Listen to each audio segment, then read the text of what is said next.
Dans cette série de DIY on Wheels, cet Austin Cooper S de 1964 reçoit une restauration body-off. Dans les émissions précédentes, le bloc moteur a été démonté de façon experte et préparé pour la révision. Maintenant, je vais démonter la boîte de vitesse. Je commence par une inspection visuelle, par vérifier l'absence de dégâts sur la boîte de vitesse. Ceci est la première vitesse, la seconde, la troisième et la quatrième. Ceux-ci sont les synchros. Je vérifie qu'aucune dent n'est cassée. Tout paraît bon. Les roulements ne sont pas non plus cassés. Ici se trouve un roulement. Ici un roulement principal. Encore un ici. Je vois bel et bien que cette boîte de vitesse a déjà été ouverte. Et en effet, cette rondelle de verrouillage a été réutilisée.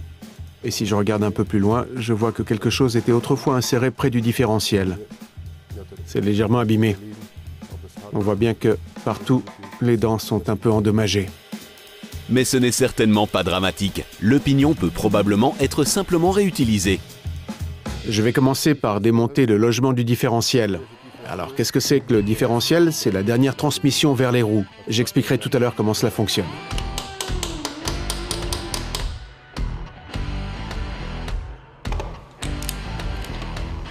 Pour cela, la transmission du levier de changement de vitesse doit aussi être démontée. Celui-ci commande le mécanisme de passage des vitesses sous la boîte de vitesse.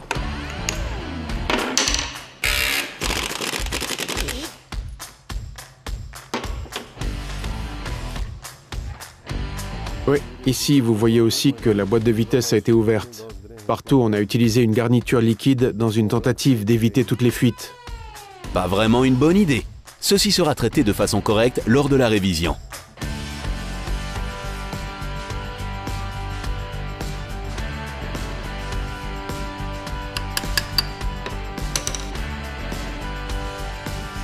Carl trouve encore quelque chose qui sera remplacé. Ici est suspendu le début de l'échappement. Celui-ci a été tiré vers l'arrière et a donc aussi cassé la bride. À nouveau, la conséquence de la position trop basse de la suspension de la voiture. Ce sera naturellement remplacé.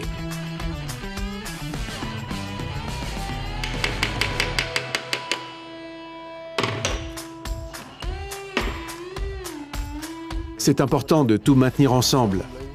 Ce sont les plaquettes d'épaisseur qui servent à centrer le différentiel sur la boîte de vitesse. Et celles-ci doivent être replacées, toutes les quatre.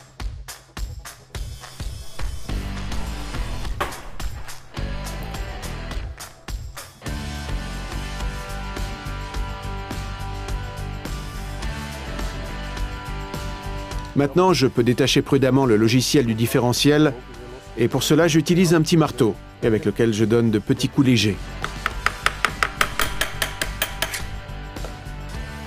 Voilà. Alors pourquoi je frappe ici? Ici, je ne cause aucun dégât. Si vous frappez ici, ceci est la surface nécessaire pour bien refermer le logement de différentiel. Et donc ici, vous n'abîmez rien. Maintenant, le logement de différentiel est détaché. Le différentiel est entraîné par le moteur. Et ces deux pignons peuvent tourner indépendamment l'un de l'autre. Alors, quel est le but? Dans un virage, une roue doit parcourir une plus grande distance que l'autre. Ceci explique la présence de ce système.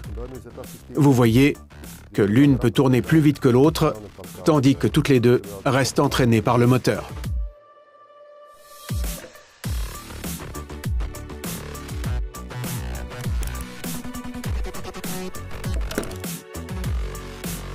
Maintenant que le différentiel est démonté, Carl peut détacher le mécanisme de changement de vitesse. Il a ainsi accès aux pignons proprement dits, qui doivent tous être enlevés. Je bloque maintenant la boîte de vitesse dans 2 vitesses, parce que je dois desserrer ces 2 écrous. Maintenant, tout suit la rotation et il m'est impossible de les détacher. En 2e vitesse. Et en 3e, la boîte de vitesse est maintenant bloquée.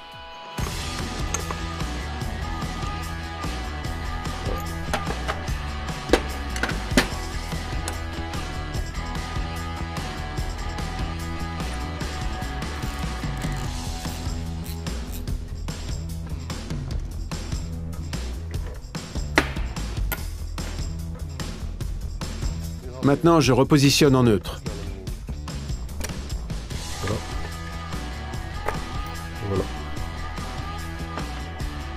Maintenant, je peux détacher la conduite sur laquelle est fixée l'aspiration pour aspirer l'huile via la pompe à huile afin de lubrifier la partie moteur.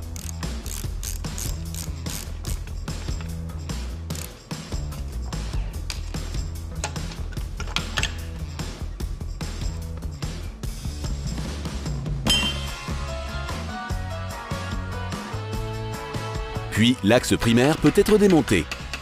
Celui-ci est un peu tendu, mais doit finalement reconnaître son supérieur.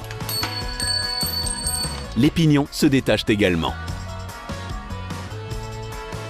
Ce sont aussi les plaquettes d'épaisseur qui ont les dimensions exactes pour ce pignon ici. Ceci est le tamis pour l'huile. Celui-ci sera aussi remplacé plus tard. Si vous roulez normalement, vous ne rencontrerez aucun problème. Dans un style de conduite de rallye, il peut arriver que toute l'huile dans le carter se déplace vers la gauche lors d'un virage vers la droite. Et alors, de l'air est aspiré. C'est pourquoi je montrais un tamis qui aspirera l'huile de façon plus centrale.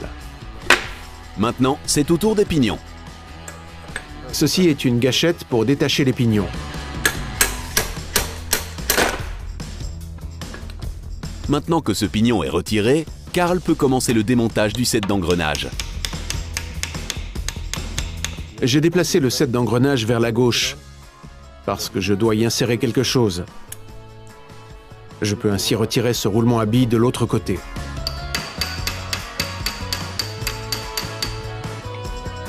Le set d'engrenage sera entièrement enlevé lors de la révision et pourvu de nouveaux roulements.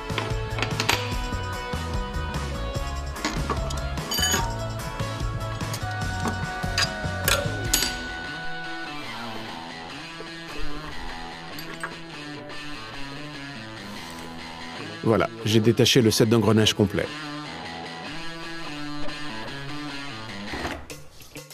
Maintenant, je peux enlever le mécanisme de changement de vitesse. Celui-ci est relié à la boîte de vitesse dans la voiture. Avec l'embrayage, ceci permet de passer les vitesses pendant la conduite.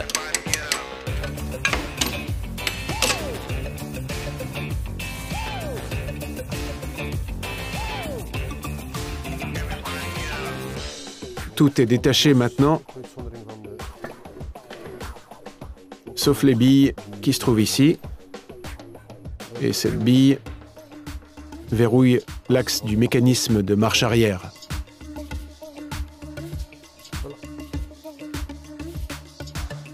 Et derrière se trouve encore un ressort. Maintenant, la boîte de vitesse est entièrement démontée. Et donc en fait aussi le bloc moteur complet. Maintenant, je suis prêt pour me rendre à l'entreprise de révision du moteur.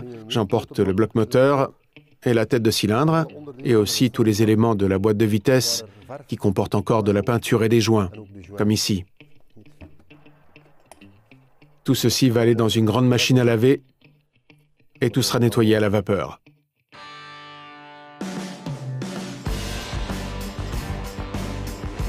Avec tous ces éléments nettoyés, Karl peut entamer la révision de la boîte de vitesse proprement dite.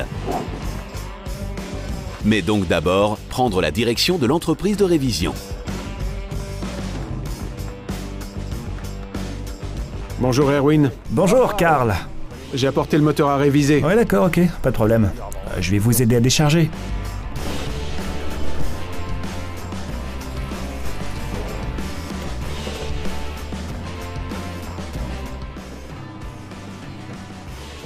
Donc une révision complète du bloc moteur et de la tête de cylindre. Oui.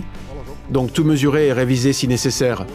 Oui. J'ai aussi amené la boîte de vitesse pour la déposer dans la machine à laver. Pour la nettoyer, ok. Ceci est le reste des pièces du moteur qui doivent également être nettoyées. Oui, donc également les nettoyer et les préparer au montage. On peut tout mesurer maintenant, comme ça je peux commander toutes les pièces. Bah oui, je le communiquerai immédiatement pour qu'il puisse commencer. Nous commençons par contrôler la tête de cylindre et les soupapes. Je vais démonter les ressorts. D'abord, retirer les demi-lunes. Vaut mieux remplacer les ressorts sans doute. Ah, cela ne fait jamais tort.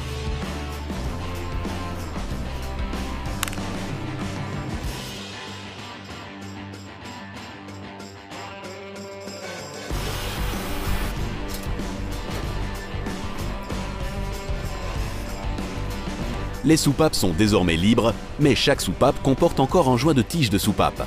Nous enlevons ces joints avec une pince spéciale. Nous les renouvelons en tout cas. Les soupapes sont détachées et peuvent être retirées une par une. Nous conservons toujours les soupapes dans l'ordre du démontage. Ainsi, vous ne confondez pas les soupapes d'admission et d'échappement.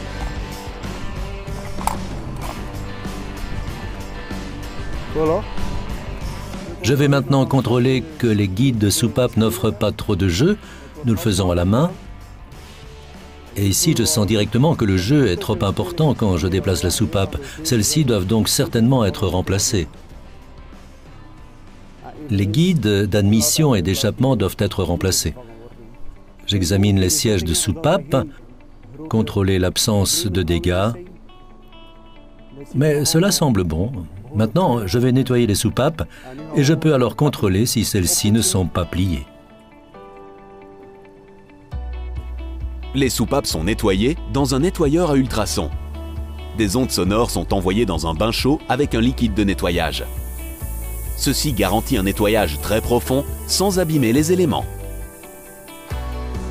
Tous les autres éléments sont placés dans la machine à laver. Carl peut ainsi les emporter tout à l'heure. Alors qu'ils attendent, ils examinent le vilebrequin et les paliers de vilebrequin. Je les ai ouverts.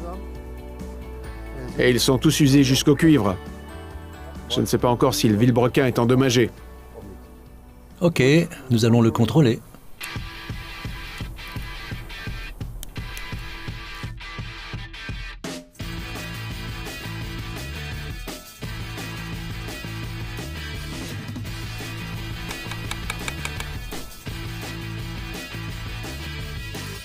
Tout à l'heure, nous examinerons encore les coussinets de palier, mais le vilebrequin est d'abord testé.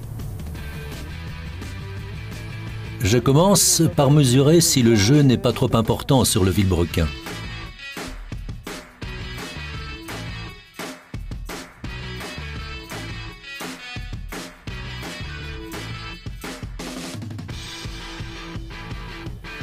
On observe un peu plus qu'un dixième de jeu. Maintenant, je vais tester la dureté, examiner si le vilebrequin comporte des zones faibles. 40, 45, c'est bon. Le vilebrequin est encore OK? Oui, mais il doit être meulé pour supprimer le jeu. Et les coussinets de palier? Je regarderai quelles dimensions sont déjà présentes.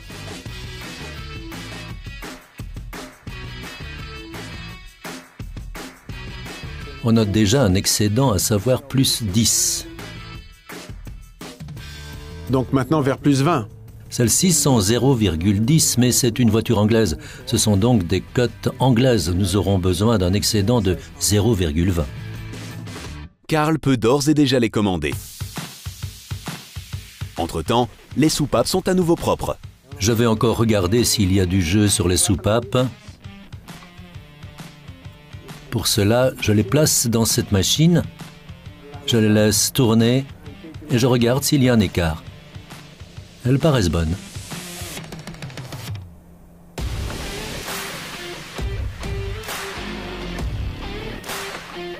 Toutes les soupapes sont contrôlées de la même manière et elles sont toutes encore bonnes. Voilà, elles peuvent encore être utilisées.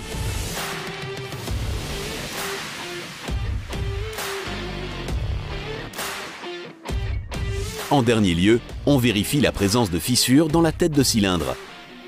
Pour cela, tous les conduits sont d'abord refermés et pourvus d'un manchon pneumatique.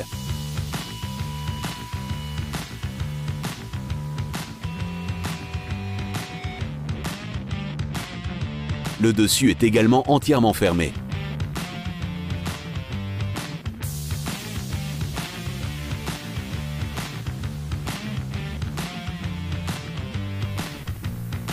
Puis ceci est mis sous pression et plongé dans un bain chaud.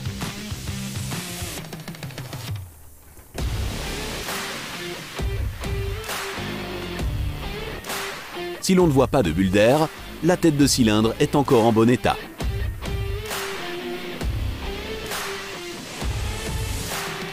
Et tout est en ordre? Pas de problème, quelques bulles d'air uniquement au raccordement, mais c'est normal. Pas de fissure donc? Non, approuvé. Une bonne nouvelle donc, aucun gros dégât n'a été trouvé. Karl peut maintenant commander toutes les pièces nécessaires. Dès qu'elles arrivent dans l'entreprise de révision, ils peuvent commencer la révision. Karl repart aussi avec toutes les pièces nettoyées de la boîte de vitesse afin de pouvoir les réviser. Mais vous verrez tout ceci dans les prochaines émissions de DIY on Wheels.